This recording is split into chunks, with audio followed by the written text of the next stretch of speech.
a couple of days ago when I was suddenly walking by myself. I decided to just keep on walking and walking, and I walked what felt like a great distance, maybe 22 miles, maybe more. And then I got up the next day and I walked even further than the first day, and I actually went ahead of Holly and Amelia, who were, I thought, 40 miles ahead. They both got sick, had to leave the trail, and I blew past wherever they were staying that night. It feels good though to do these distances. I think it just feels good to have a target, a goal, and to be focused on that, as opposed to the fact that I'm suddenly alone in the woods.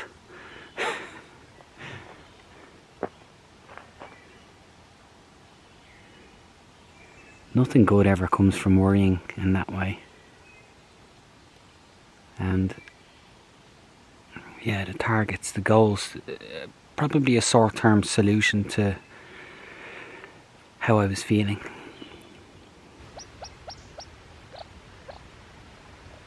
Oh, it's a greater sage grouse. Well camouflaged chicken-like bird, intricately patterned plumage.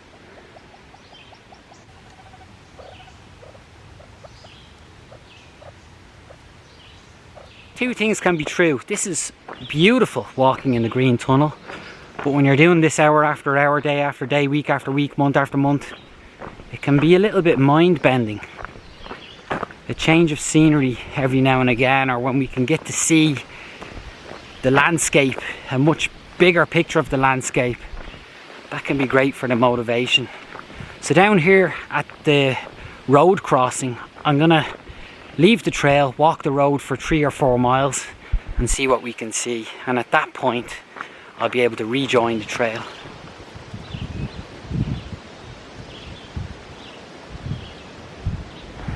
This walk on the road is proving to be very stimulating. I don't have to watch where I'm walking, where I'm stepping, because the ground is even and I can see there's no snakes. But also just a strange comfort that comes with walking on the road. Perhaps because I know it leads back to civilization, to comfort, security, safety, less uncertainty. It's different. I like it. I like walking on the road. Again, as long as there's little to no traffic. This is nice.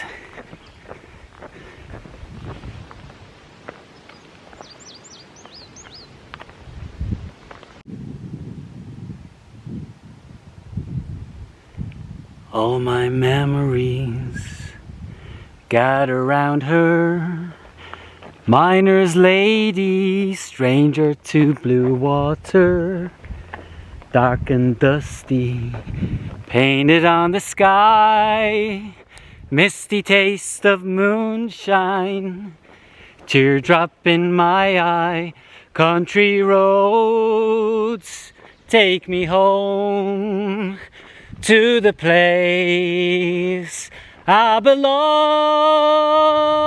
West Virginia, my mountain mama, take me home, country roads. Look at this little guy.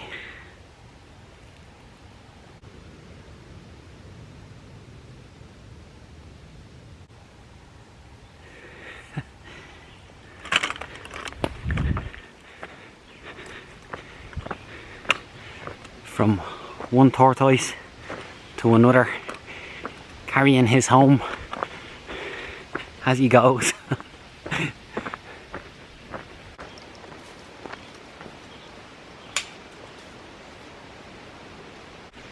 I didn't have signal for the last day and a half. I switched on my phone this morning. There's a string of messages. We have a group message for everyone we met on trail, and I'm terrible at looking at these messages. I find it stressful when there's so many at once.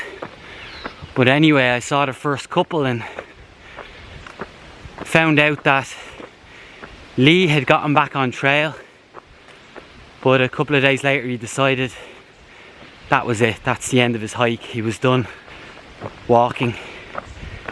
He said, in the words of Forrest Gump, "I'm a bit tired now, I think I'll go home." And a couple of messages later, there's one from Holly. And Holly, her family came to visit her on the trail. She said that she couldn't bear saying goodbye to her babies again, and so she is going home with them. So Holly has also left the trail. It's so strange to be even saying this.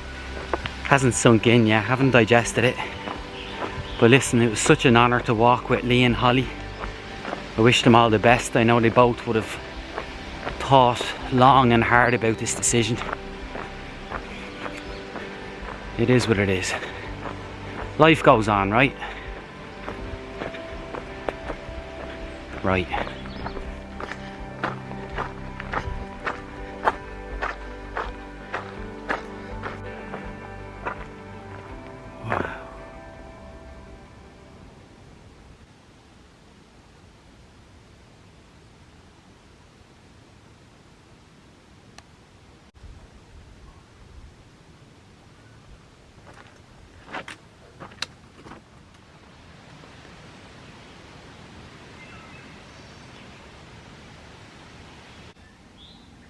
I was watching something here just before I go to sleep, but behind my head you can see there's a small gap, a vent, and through the vent, maybe 15 feet from my tent, is a deer and a very, very small fawn.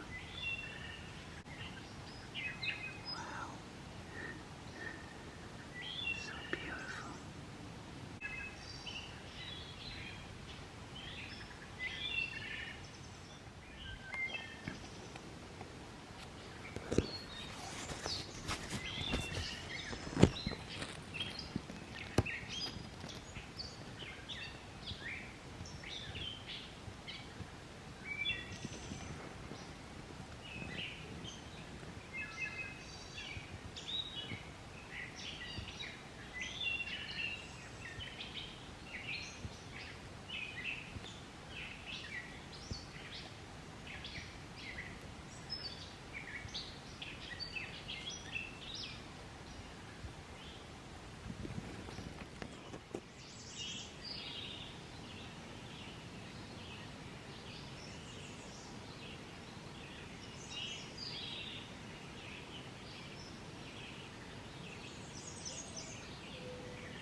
This is called web blazing.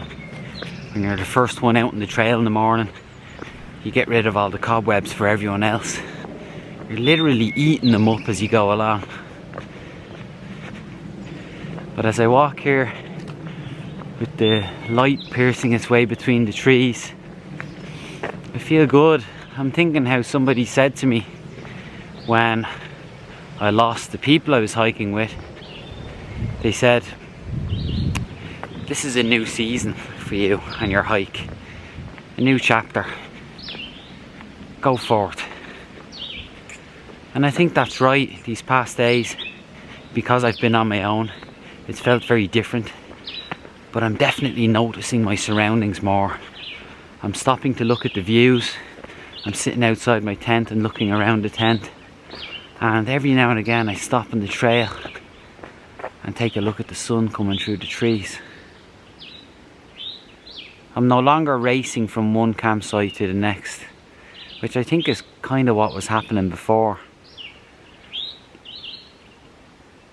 Ironically, I'm walking more distance than I was before, but I suppose you could say I'm now walking on my own terms.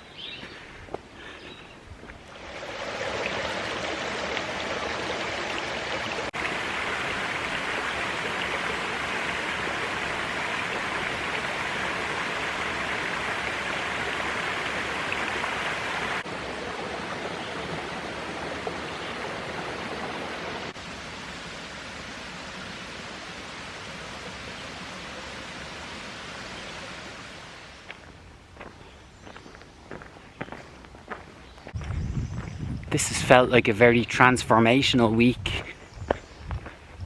I sometimes think the best transformations begin with chaos or a bit of a crisis. For me, there were 2 or 3 days where I felt very anxious and afraid as I began walking alone again for the first time on trail. Everything was accentuated. I was allowing this fear into my heart, and that was colouring my view, colouring my feelings. But once I got past that, things started to feel much brighter, much lighter. And there has been a transformation as I move into what feels like a new stage of the trip. And who knows, perhaps this stage to come will be even better than the last. T.S. Eliot once said that the man who gets on the train and reads a newspaper is not the same man that gets off the train, which suggests that change is always possible, all day, every day. And I think it's up to us as individuals to decide for ourselves what that change is going to look like. Is it going to be good? Is it going to be bad? It's up to us. Always up to us.